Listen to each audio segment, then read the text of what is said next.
Assalamualaikum. Good afternoon. Welcome back to our spoken English and grammar classes. So today we will learn the usage of has, have and had. So let's understand with the help of sentences. Let's go. So first of all, has. So where and how are we going to use has? So has will be used with singular subjects.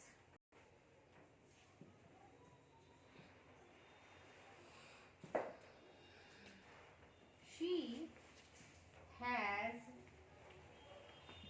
a book.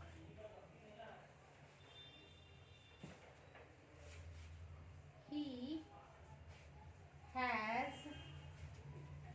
a dog. It has some meaning.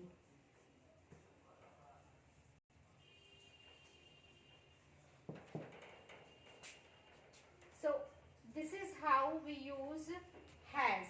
हम कुछ अलग अलग sentences के साथ इसको आगे बढ़ाएंगे, लेकिन पहले हम बेसिक सेंटेंस समझते हैं कि हैज का इस्तेमाल और कैसे कैसे और हम कहाँ कहाँ कर सकते हैं.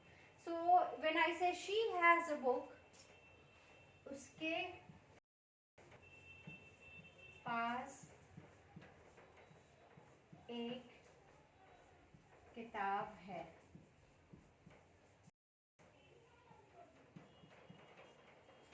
वैसे ही जब हम कह रहे हैं he has a dog, उसके पास एक कुत्ता है. एंड व्हेन जब हम कह रहे हैं it has some meaning, इसका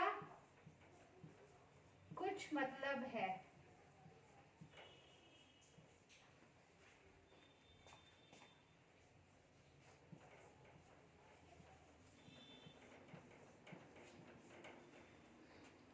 So these are the simple usage.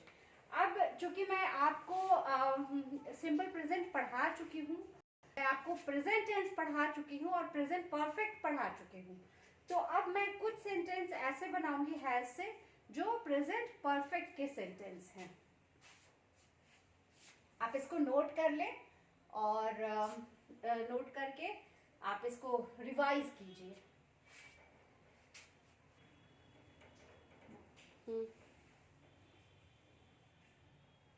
She has done this work. ये हमने यूज किया इसको प्रेजेंट परफेक्ट में. उसने यह काम किया है. आपको सिंपली समझना है कि कहाँ कहाँ हम हैज और हैव का इस्तेमाल कर सकते हैं. तो इसकी मैं कई सीरीज बनाऊंगी ताकि आपको आसानी से समझ में आ सके.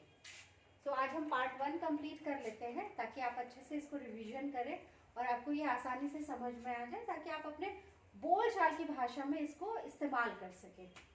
She has done this work. He has eaten his food.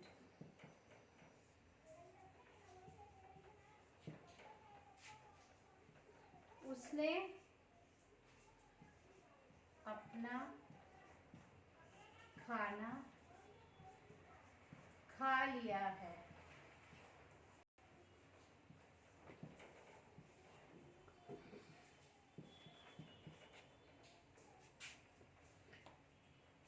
इस तरह से हम सिंगुलर सब्जेक्ट का इस्तेमाल करके हम हैज का इस्तेमाल कर रहे हैं.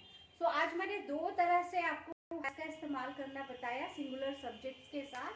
आज आप ये रिवीजन करें, इसको अच्छे से पढ़ें. और हाँ, एक बार मैं आपको ये भी बता दूं कि आप इन सेंटेंसेस को कैसे कैसे पढ़ सकते हैं. और जब आप बोलेंगे, so in spoken English how are you going to use it.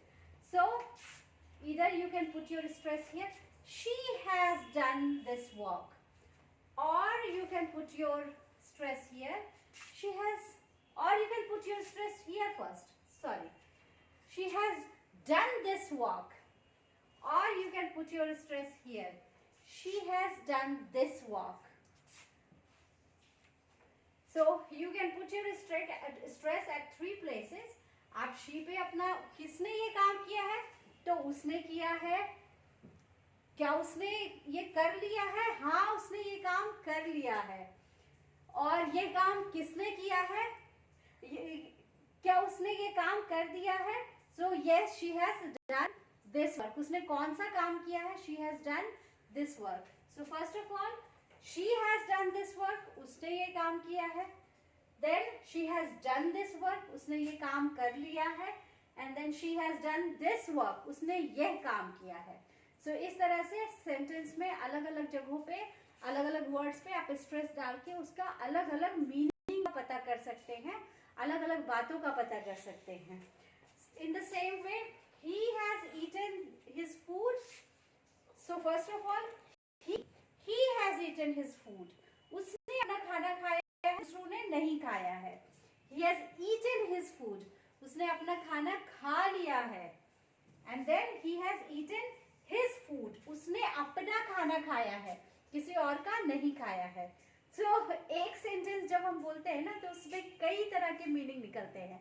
So specially जब रिटन में तो इतना पता नहीं चलता, रिटन में तो बस हम लिख देते हैं, बट जब हम स्पोकन इंग्लिश में आते हैं ना तो स्पोकन इंग्लिश में अलग अलग तरह से आपसे बात की जाती है, लेकिन हम उसका एक सिंपल प्लेन जवाब दे देते हैं, क्योंकि हमें पता ही नहीं है कि हमें स्ट्रेस कहाँ पे डालना है, या इवन पूछने वाले को नहीं पता था कि कहाँ पे स्ट्रेस डाल के पूछना है. तो अब हम सीखेंगे कि हम कहाँ पे स्ट्रेस डालेंगे, तो हमें समझ आएगा कि क्या बात पूछी जा रही थी और सही कम्युनिकेशन कैसे होगा. So that's what we are learning now. Hopefully आप इसे रोज़ प्रैक्टिस कर रहे हैं, और अगर आपको ये वीडियो पसंद आ रहा है तो प्लीज़ इसे लाइक करें, शेयर करें, सब्सक्राइब करें, और अपना फीडबैक, अपना इम्पॉर्टेंट फीडबैक जो मेरे लिए बहुत ही ज़्यादा महत्वपूर्ण है, उसको कमेंट बॉक्स में जाकर ज़रूर लिखें. Thank you so much for watching.